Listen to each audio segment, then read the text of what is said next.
Alright guys, we're back here with the red Dodge, and I've had the truck on the road for maybe 2 weeks now. I've put a few hundred miles on it, and well, I've broke a few things. Hauled the camper here in for inspection, and I noticed I have a slight vibration in the drive shaft, which I believe to be the carrier bearing because it's got some slop in it. I also blew out the rear wheel seal for the second time. I actually just replaced that right after I did the fast lift pump and stuff. And then I also developed a front crankshaft seal leak, so I'm marking my territory everywhere I go. So for right now, I'm going to change the carrier bearing, and then maybe change the wheel seal after that, and then I gotta wait for parts to change crankshaft seal. But I'll show you my nice oil leak.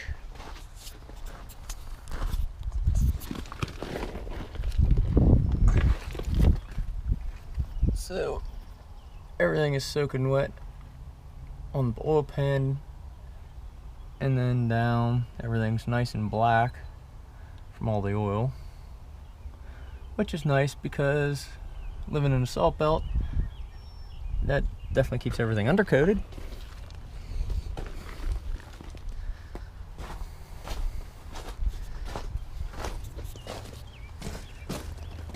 Then back here we have my wheel seal that lasted about a day or two, and it blew out, which I believe the breather on the axle is plugged. So whenever I change it, I'm going to change the bearings, and I'm going to blow out the breather.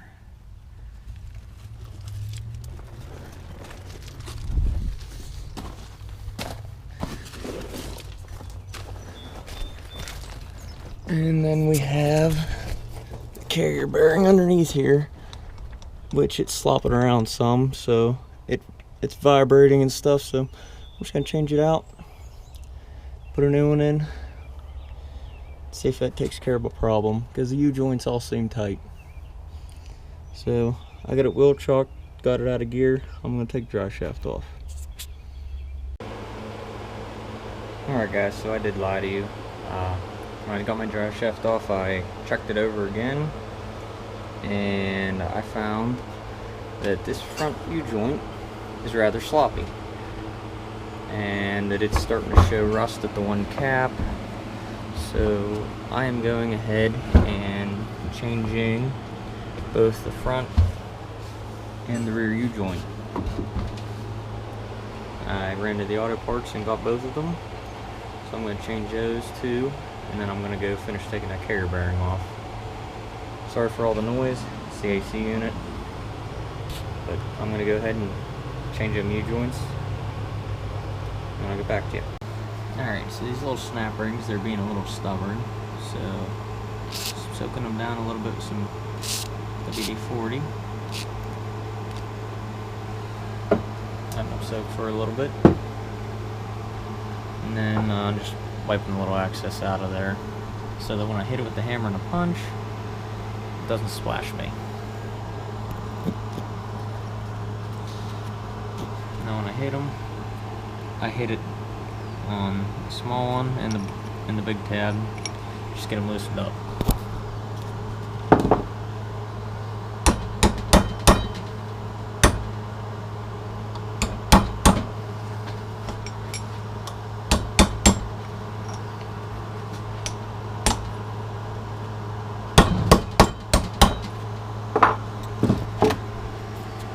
Alright, so now it's loosened up. Grab the pliers. It should come right out.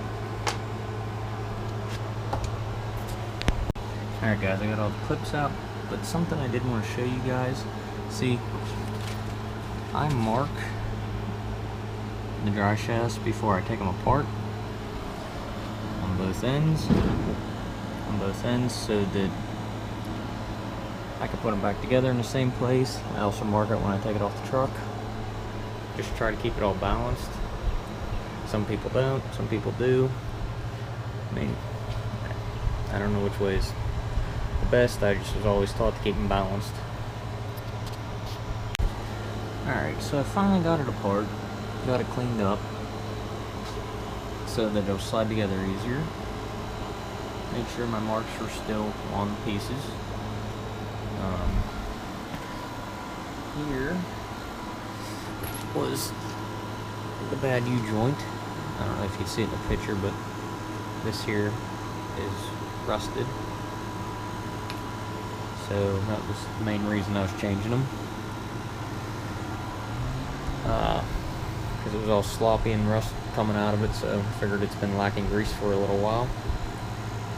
But I'm going to start putting the new U-joints in. Since now it's cleaned up, they should slide back in pretty good.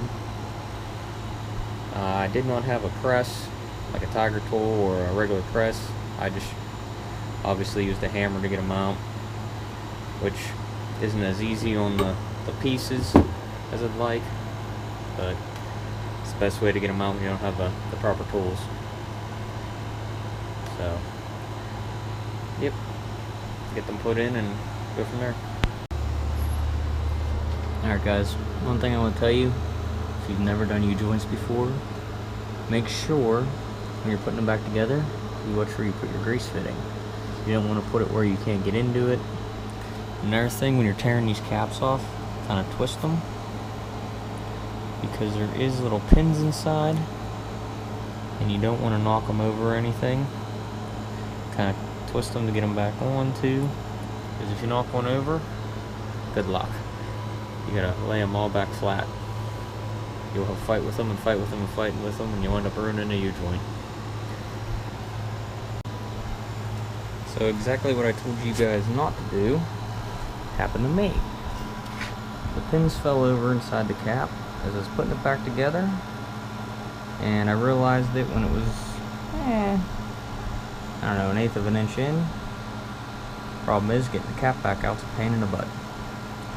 So now I gotta stand all the pins back up. I did not ruin the cap, luckily, so none of the pins look damaged, so I can stand the pins back up and put it back together. So that kind of sucked, but happens. Alright, so I got all of them straightened up again. Run my finger around the inside, make sure the grease is holding them. Make sure they're all against the sidewall. I just kind of used a small little screwdriver to push them all back up, and then I just kind of, like I said, smooth them around with my finger. But put it back together now. Alright, I got it all together, got my lines matched up on both sides, got the grease fittings in, both of them. I'm going to grease it once I get it on the truck. I did have a little bit of a problem. One of the caps, when I was going to put it into the vise to press it in, fell and knocked the pins out, which was a big problem. I had to find all the pins, clean up all the dirt off of them, and put them back in, and then make sure that they were all nice and flat, no dirt was inside the cap. But it's all good now, it's all back together.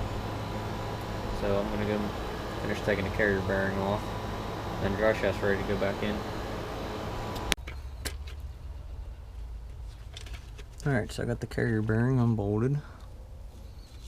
I put a strap across from frame rail to frame rail to catch the dry shaft once I get it unbolted, because I'm doing this by myself, so I don't have anybody to hold up the dry shaft, and I didn't want it to fall on me. And plus, I haven't decided quite yet if I'm pulling the whole dry shaft or if I'm just going to leave it in here. It kind of helps to hold it up if I'm leaving it in here. But it was 14 millimeter to take that off, and it was 15 millimeter to take the rear dry shaft off. So it hasn't taken many tools to change this. But I don't know if I can get a good camera angle on it since it's kind of dark out now. But the rubber on the top, well, the bottom, I mean, or no, it was the top, is breaking away. And that's probably my vibration. That in combination with the U-joint. Alright, so I decided to bring it down here for multiple reasons. One of the reasons was this dust boot cover had a clamp on it, and it was just easier to bring it down to where the tools were. The second reason was it was a pain in the butt to get off. Well, there's the outer rubber pieces of it. You can see, I don't know how well you can see it, but I was beating it with a punch and a hammer. There. Using it at an angle, hitting it with a punch. I had to heat it up right around in here to finally get it to move. I just used a small little propane torch. I was able to get it off, but I just lubed it up with WD-40 and stuff too. But I'm gonna clean it up, put the new one on, and I'm gonna get a new U-joint for this side just because I already have it off. It's not bad yet, but it'll be there before long, so might as well just change it while it's off.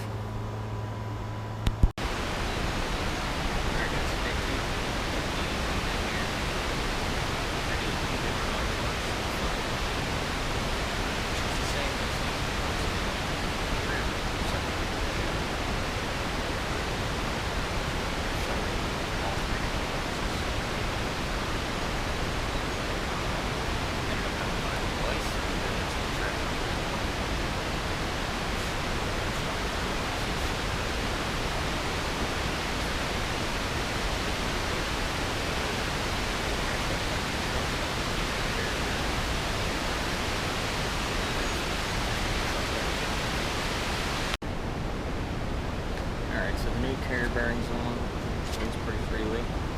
So that's how I put it on. Originally I was just using this old metal ring here off the old carrier bearing, which I mangled it pretty good, just trying to use it itself. So I took the actual old carrier bearing and put it in front of it and just leave on it pretty good to get it on the tool. But I did clean up the shaft and greased it, just regular grease before I make it slide up easier.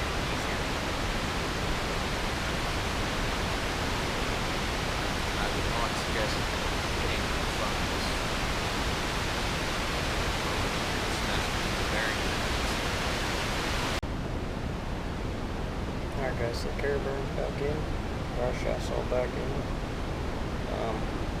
It's jam nutted. I did Loctite them still. Yeah, Loctite them back there. Don't do what I did. Make sure you put the dust boot on before you put the drive shaft on, because I put it back on and realized I forgot it. I take the drive shaft back off. And then you can take the strap off. If you use the strap to hold the drive shaft, take it off now.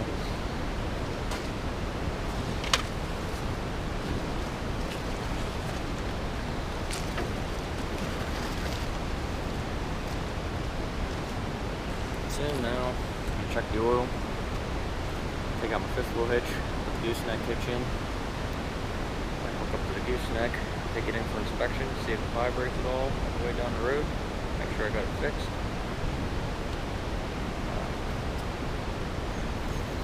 So, if you guys want to keep following the Red Trucks build, or any of the other ones, like to subscribe, please do so. Thank you. Bye.